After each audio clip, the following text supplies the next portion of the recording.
Hello viewers, welcome to NetCracket, and today I'm going to discuss most important topic related to a research aptitude, and this topic has been asked so many times in the examination. So let's get started. If you are a new visitor on my channel, so go on the subscribe button and press the bell button. That's why you can get all the notification from my side, and I will upload daily lessons in a YouTube, so you can follow me on YouTube as well as they follow me on Unacademy also. So here this is my Unacademy profile, and you can follow me on the Unacademy also by type my name, यहाँ पे मेरा time type कर देना कोमल के, और वहाँ पे आप इसलिए मेरे सारे ही कोर्सेज जो है वो फ्री ऑफ कॉस्ट एक्सेस कर सकते हो। सो देर किस बाकी, चलिए शुरू करते हैं आज का क्लास। और यहाँ पे क्लास शुरू करने से पहले मैं बताना चाहूंगी कि पेपर 1 के रिलेटेड जो है मेरे कोर्स जो है वो फ्री ऑफ कॉस्ट अवेलेबल है यहाँ पे अनअकैडमी पे। तो अनअकैडमी की लिंक जो है डिस्क्रिप्शन बॉक्स में मैंने दे दिया, वहाँ पे जाके सर्च कर लेना। और पेपर 2 जो कंप्यूटर साइंस के रिलेटेड है, वहाँ पे बेसिकली मैं कंप्यूटर साइंस से रिलेटेड जो है वो टॉपिक्स जो है वो कवर कर रही हूँ वन बाय वन करके। सो वहाँ भी आप मेरे लेसन जो है वो फ्री ऑफ कॉस्ट देख सकते हैं। मेरा फेसबुक पे भी पेज है, वहाँ पे जाके मेरे को फॉलो कर लेना, क्योंकि मैं डेली एमसीक्यूज और पीडीएफ जो भी है सारा कंटेंट पढ़ा रही हूँ वो वहाँ पे एकदम पब्लिश कर दे रही हूँ। सो उस पर भी जाके आप देख लेना। चलिए सबसे पहले मैं अपने बारे में बता देती हूँ। मैं कोमल हूँ, और मेरे पास 9 ईयर से टीचिंग एक्सपीरियंस है, और मैंने खुद नेट क्वालिफाइड किया हुआ है। और मैंने undergraduate BTech students and MTech students को दोनों को ही टीच किया हुआ है, और मैं वर्क करती हूँ एज अ असिस्टेंट प्रोफेसर। तो मेरे को पता है कि क्वेश्चंस कहाँ कहाँ से पूछे जाते हैं, तो मैं वही इंपॉर्टेंट टॉपिक्स जो है वह वन बाय वन करके आप सभी के लिए एकदम फ्री कोशिश कराती हूँ कि आप लोगों को बहुत अच्छे से समझा सकूं, और यहाँ पे वन बाय वन करके सारा ही सिलेबस जो है वो आपका कंटेंट जो है कवर हो जाए। तो चलिए स्टार्ट करते हैं। आज के लेसन में हम पढ़ने वाले हैं बेसिक जो टर्मिनोलॉजीज यूज होती है रिसर्च पेपर को राइट करने में, वो सारी टर्मिनोलॉजी हम यहाँ एक ही लेसन में पूरी कवर अप करने की कोशिश करेंगे। चलिए स्टार्ट करते हैं आज की क्लास। तो सबसे पहले हम बात करते हैं बिब्लियोग्राफी पे। तो बिब्लियोग्राफी क्या है? अगर बिब्लियोग्राफी की हम बात करें तो जब भी कोई आप बुक रीड करते हो तो रीड करने से पहले उसका एक फॉर्मेटिंग आपको दिया रहता है। फॉर्मेटिंग से मतलब ये है कि सबसे पहले आप बुक खोलोगे, बुक का फ्रंट कवर होगा, देन उसके बाद आपको एक प्रीफेस दी जाएगी, देन एक्नॉलेजमेंट दी जाएगी जो ऑथर ने लिख रखा होगा, उस ऑथर ने थैंक्स किया होगा अदर लोगों का। उसके बाद फिर टेबल ऑफ कंटेंट्स होगा, टेबल ऑफ फिगर्स होगा, देन इंट्रोडक्शन होगा, एंड फिर आप बुक को रीड करते हो। देन जब सबसे बाद में जब आप आते हो तो ग्लॉसरी, रेफरेंसेस, ये सारी चीजें बुक में दी हुई होती। तो इन सब का मतलब क्या है? ये एक फॉर्मेटिंग स्टाइल है, ये एक बुक की टाइप करने की एक स्टाइल है जिसके थ्रू रीडर्स जो है वो और इंटरेक्ट हो सके अपनी बुक के साथ में। तो ऐसे ही जब हम रिसर्च पेपर को राइट करते हैं, जितने भी हम रिसोर्सेज, जितने भी हम सोर्स, जो भी हम कंटेंट यूज करते हैं डिफरेंट डिफरेंट वेबसाइट से, डिफरेंट डिफरेंट बुक से, तो ये सारी ही चीजें जो हमें एक जगह कनेक्ट करके रख देते हैं और उसको एक लिस्ट वे में बनाते हैं। लिस्ट वे में क्यों? कि इजिली अगर हमको जी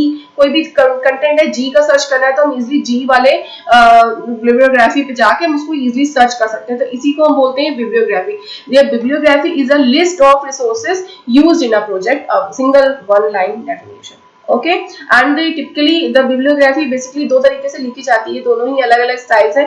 तो हम रिसर्च पेपर के लिए एपीएस स्टाइल यूज करते हैं। एपीएस स्टाइल मैंने यहाँ पे बताया है, एपीएस स्टाइल जो है वो अमेरिकन साइकोलॉजिकल एसोसिएशन स्टाइल होती है।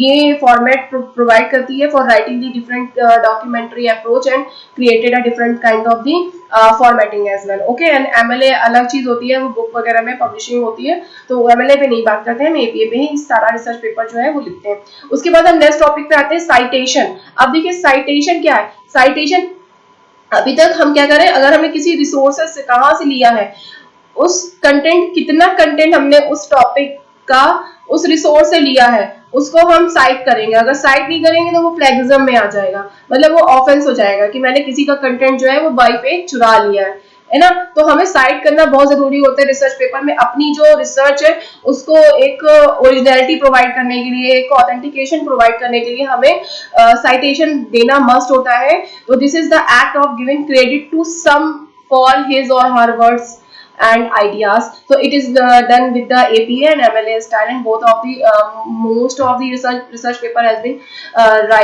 research paper have been writing in the APA style. Okay, and basically the in-test citation, I focus on this topic. It is also known as the parenthetical citation, and इसको बोलते हैं, जैसे हम topic wise use करते हैं, हम जो भी बॉडी है पेपर की, एब्स्ट्रैक्ट बॉडी, मेन बॉडी, इन सारी चीजों को हम साइट करते चलते हैं, तो उसको ही हम बोलते हैं इन टेक्स्ट साइटेशन। ठीक है, जहां जहां से हमने रिसोर्सेस लिया है। अब हम बात कर लेते हैं एंड नोट की। तो एंड नोट के पहले मैं फुट नोट आपको बताना चाहूंगी। फुट नोट क्या होता है? Foot note at the foot note जो है वो टॉप पे आपको एक पेज भी दिया रहेगा, जो भी एडिशनल इंफॉर्मेशन आपको अपने रेफरेंस को, कंटेंट को देनी है, वो आप by using the footnote दे सकते हैं। उसके बाद आप देखिए इस तरीके से AB डैश लिखा हुआ है, तो यहाँ पे ये फुट नोट हो गया। एंड नोट क्या होगा? जब भी आप पूरा कंप्लीट कर लेंगे उस इंफॉर्मेशन को, तो हम end of the chapter of a book उस एडिशनल इंफॉर्मेशन को प्रोवाइड करेंगे, उसको ही हम बोलेंगे एंड नोट है। ओके, एंड फुट नोट हम एवरी लाइन के एंड में दे सकते हैं, एवरी कंटेंट के एंड में दे सकते हैं, एवरी पैराग्राफ के एंड में दे सकते हैं। ठीक है, अंतर समझ में आ गया।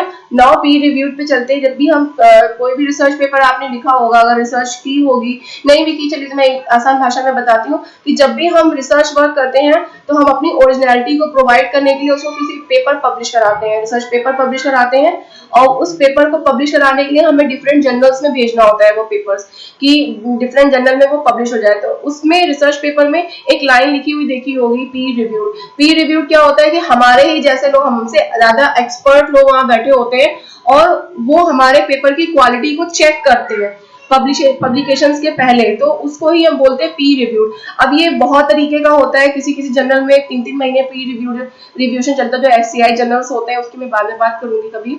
और उसके बाद फिर जो भी जर्नल होते हैं वो पैसे दे के भी पब्लिश कराते हैं, तो वो उसको उतना ऑथेंटिकेटेड नहीं माना जाता है। तो पीयर रिव्यूड से मतलब है कि अगर कोई भी जर्नल अपनी जो क्वालिटी ऑफ कंटेंट पब्लिश कराने से पहले क्या करता है, पीयर रिव्यूड करता है, उसको ही हम बोलते हैं कि मटेरियल जो भी रिसोर्सेज है वो प्रोवाइड कैसे हो रहा है, तो उसको भी हम बोलेंगे पीयर रिव्यूड कर रहा है। ओके, सो लाइट चली गई। सो नेक्स्ट हम बात कर लेते हैं प्लेगिज्म सॉफ्टवेयर की। तो प्लेगिज्म सॉफ्टवेयर क्या होता है कि अगर हमने किसी का आइडिया जो है वो हमने अपना करके प्रेजेंट कर दिया, तो इसको ही हम बोलेंगे प्लेगिज्म। मैंने जो भी हमने कॉपीराइट रूल है उसको ऑफेंड किया है, और इसको ही हम प्लेगिज्म बोलेंगे।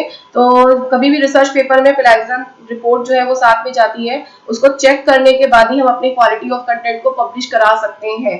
तो कई सारे जर्नल में ये चीजें जो है पूछी जाती हैं, और कई सारे जर्नल्स में नहीं पूछी जाती है। Okay, now the next one is a reference.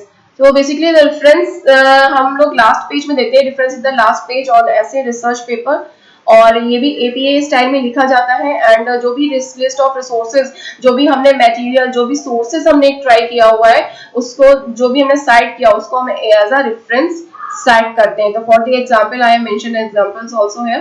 सो सबसे पहले हम बात करेंगे, जैसे जर्नल का अलग होता है। जर्नल में देखिए क्या है कि जर्नल में सबसे पहले यहाँ पे देखिए ऑथर नेम लिखा हुआ है, देन हमने उसका जो है टॉपिक का नाम लिखा हुआ है, देन हमने यहाँ पे उसकी जो भी जर्नल, जिस जर्नल में उसने पब्लिश कराया हुआ अपना पेपर, उस पेपर पब्लिशर का नाम लिखा है, then year, and then we mention the volume, V dot is the volume, and volume number, जो भी जर्नल का volume number, then after that page number.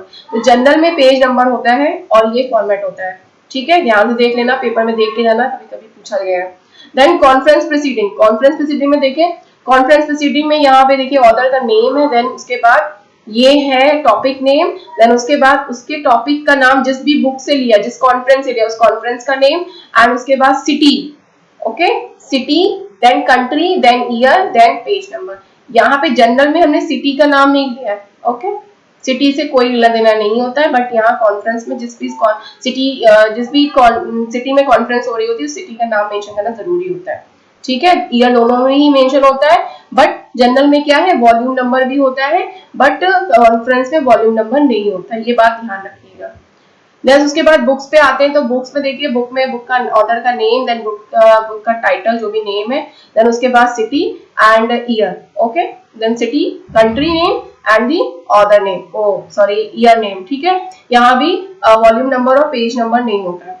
Then thesis की बात करूँ तो थेसिस में भी पेज नंबर, वॉल्यूम नंबर नहीं होता है। यहाँ पे टाइटल होगा आपका, जो भी ऑथर नेम हो टाइटल होगा, देन PhD किसके लिए रिवॉर्ड की जा रही है, PhD का नाम, देन उसके बाद हम बात करेंगे कंट्री, ईयर, सॉरी सिटी का name, then country, then same as the हमारा conference proceeding. Okay, and patent में पेटेंट नंबर होता है, यहाँ भी ईयर जो है मेंशन होता है, बट वॉल्यूम नंबर और पेज नंबर मेंशन नहीं होता है। तो यहाँ एग्जांपल से देखिए आपको क्लियरली दिख रहा होगा। तो आज मैंने सारे ही टॉपिक लगभग कवर कर दिए हैं, और अगर आपको कोई भी और टॉपिक पे वीडियो चाहिए तो मेरे को कमेंट बॉक्स में जरूर कमेंट करके बताइएगा, सब्सक्राइब कर देना। और बेसिकली जो भी मुझे इंपॉर्टेंट लगे, जो भी पूछे जाते हैं टॉपिक्स, जो इंपॉर्टेंट टर्मिनोलॉजी है, वो मैं सभी यहाँ कवर करा दिए हैं। और ऐसे ही मेरे लेसन्स को देखते रहिए। Have a nice day, keep watching, keep learning, और अनअकैडमी पे भी फॉलो कर लेना। Thank you so much for being here. Have a nice day, bye.